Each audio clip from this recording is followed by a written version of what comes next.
Olá, seja muito bem-vindo e bem-vinda a mais um episódio do Globo Ruralcast. Hoje vamos continuar o bate-papo sobre a ferrovia e sua atuação no agronegócio brasileiro.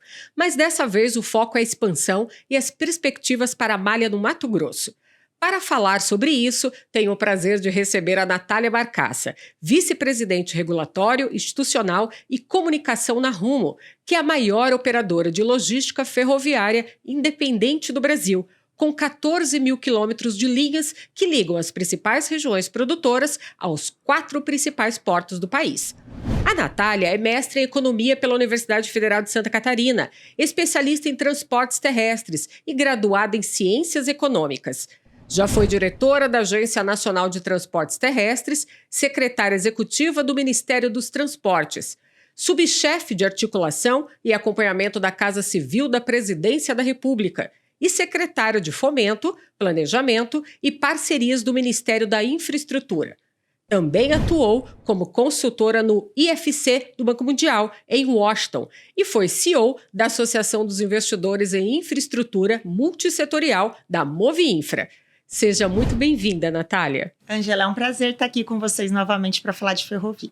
E agora vamos falar sobre investimentos. Quero falar sobre a ampliação hoje da Rumo nessa questão dos investimentos da malha ferroviária. Conta um pouquinho para a gente. Então, Angela, a gente está fazendo bastante investimento. A Rumo vem investindo mais ou menos 6 bilhões de reais ao ano. E aonde a gente está alocando esses recursos, tá? A gente está fazendo a ampliação de capacidade no Mato Grosso. Hoje a Rumo, ela inicia a ferrovia no sul do Mato Grosso, em Rondonópolis. E a gente está fazendo 740 quilômetros, mais ou menos, dentro do Mato Grosso para chegar mais perto da produção. E essa ferrovia é a Ferrovia do Mato Grosso, FMT. É a primeira ferrovia estadual por autorização. Ela também é um investimento previsto no PAC, no novo PAC. Então, a gente tem financiamento do BNDES, tem ajuda do Estado, porque ferrovia ninguém faz sozinho, Sim. sabe? É muito investimento. A gente também está ampliando a capacidade com parceiros. A gente tem investimento no Porto de Santos, estamos construindo mais um terminal no Porto de Santos, que vai ter capacidade para 10 milhões de toneladas ali de grãos e mais 3 milhões de toneladas de fertilizantes. Nosso parceiro ali é a CHS, que é uma trader também americana, que está chegando no Brasil, e a gente está fazendo esses investimentos principais nesse corredor para a gente conseguir dar mais vazão para o agronegócio. Natália, por que o estado de Mato Grosso, esse investimento neste estado? Houve algum estudo? Conta para mim. Muitos estudos, Angela. Para a gente alocar esse tanto de recurso, a gente estudou bastante. Mas o Mato Grosso hoje é o maior produtor de grãos do Brasil. E é lá onde está a fronteira de crescimento também dos grãos do Brasil, né? A Ferrovia do Mato Grosso, ela vai cortar 16 municípios. Vai de Rondonópolis a Lucas do Rio Verde. E esse ano a gente entrega o primeiro trecho dela. O primeiro trecho, ele chega na BR-070, que é mais ou menos ali no município de Dom Aquino, a 160 quilômetros de Rondonópolis. E a gente, já no segundo semestre, está operando essa ferrovia lá. Natália, conta para mim qual que é o status dessa obra hoje. Segundo semestre, está tudo rodando? Segundo semestre, o trem está apitando, né? É uma obra onde a gente teve, né? A gente começou ela mais ou menos 2 anos atrás. E a gente teve, nesse período, 5 mil colaboradores envolvidos. A gente também teve um cuidado até pelo impacto de uma obra. Você pega uma região que é extremamente rural e coloca 5 mil homens lá para fazer essa obra. Então, a gente teve todo um cuidado com as comunidades lindeiras ali. Então, tanta questão de saúde, de ocupação desse território. A gente chegou junto com a Unicef também para fazer isso de uma maneira mais harmônica possível no território. A gente vai gerar, durante esse período todo da construção, mais ou menos 180 mil empregos diretos e indiretos. Então, essa é uma obra que ela vai avançar ao longo dos próximos anos, mas ela vai avançar com eficiência energética, com um olhar social e com muito cuidado para o meio ambiente. Como você explicou no episódio anterior, a questão da segurança. Isso também ficou dentro desse estudo para o estado do Mato Grosso e, é claro, toda essa tomada de decisão na construção desses 2 anos dessa linha ferroviária. Com certeza. A gente criou, inclusive, Ângela, um programa de incentivo, né? A gente tem vários canteiros de obra espalhado pela obra como um todo. E ao longo do ano a gente vai monitorando os níveis de acidente. É importante dizer que a gente não teve nenhum acidente grave ao longo dessa obra. E no final do ano a gente sorteia um carro para aquele canteiro que teve menor acidente. Então, isso é algo muito importante. Esse canteiro, uma curiosidade, é dividido em quilômetros? Isso, geralmente a gente faz a execução da obra em mais ou menos 40 quilômetros, tá? Então, 40 quilômetros a gente tem uma boa produtividade de obra, mas também se a gente tiver algum problema em um trecho ou em outro, a gente também não fica paralisado. Então, esse foi o ponto ótimo que a gente chegou. Natália, essa ferrovia específica do Mato Grosso, como que ela está inserida no desenvolvimento da Rumo?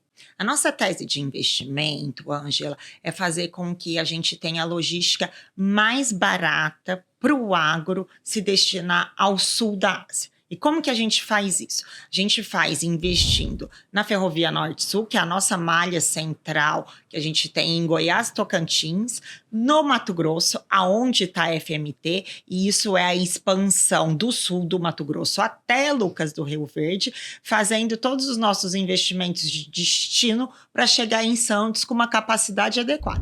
Com isso, a gente acredita que a gente consegue dar a melhor solução de logística, mais eficiente, confiável. Ferrovia trabalha 365 dias do ano, 24/7, então é uma solução super confiável e com baixo custo logístico. Então a gente pode dizer que esse é o objetivo desse investimento no Mato Grosso, a expansão e a chegada dessas commodities aos portos, aos 4 cantos ali que a gente mencionou. Exatamente isso, Ângela. E de que forma isso impacta a malha ferroviária paulista? Queria que você explicasse um pouquinho melhor para a gente sobre isso. Tudo chega em São Paulo, né?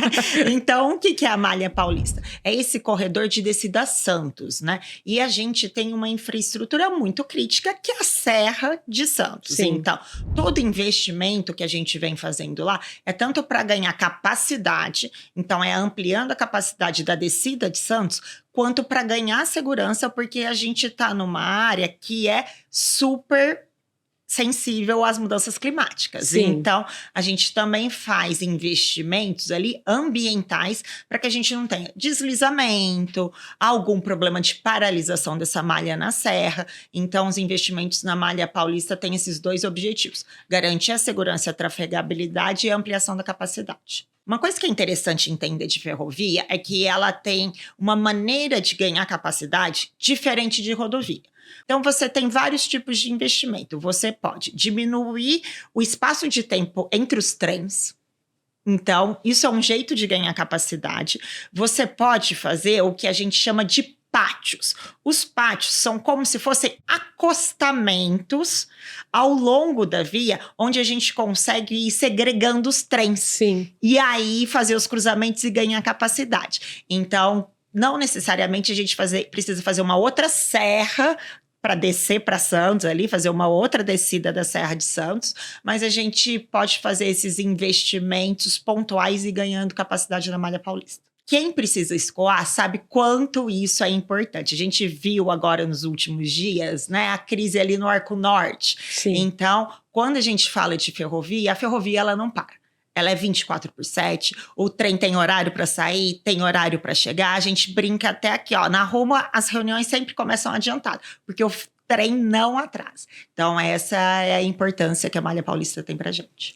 Natália, como a gente comentou no episódio anterior sobre a segurança, eu queria saber um pouquinho, esmiuçar se a tecnologia e a inteligência artificial está inserida nessa questão do gerenciamento desse risco e da segurança dentro da Rumo. Sim, a gente tem todo o monitoramento, tanto da locomotiva quanto da pista, e utilizando a inteligência artificial. Então, assim, a gente tem um veículo de inspeção que a gente chama de via. Então, esse veículo, ele tem um trajeto todo dia na nossa malha ferroviária, em que ele fica passando e detectando se tem alguma anormalidade. E isso, por meio de IA, vai para o nosso sistema, onde ele já vai falando: precisa dar manutenção aqui nesse trecho, locomotiva diminui a velocidade aqui. Então, a gente faz isso com todo o nosso monitoramento de segurança. Muito obrigada, Natália, por você compartilhar com a gente sobre os investimentos no estado de Mato Grosso. Mas ainda não acabou. A gente volta no próximo Globo Rural Cast falando mais sobre a importância da ferrovia para o agro e como a multimodalidade pode facilitar a conexão entre o campo, as estradas e os portos. Até lá!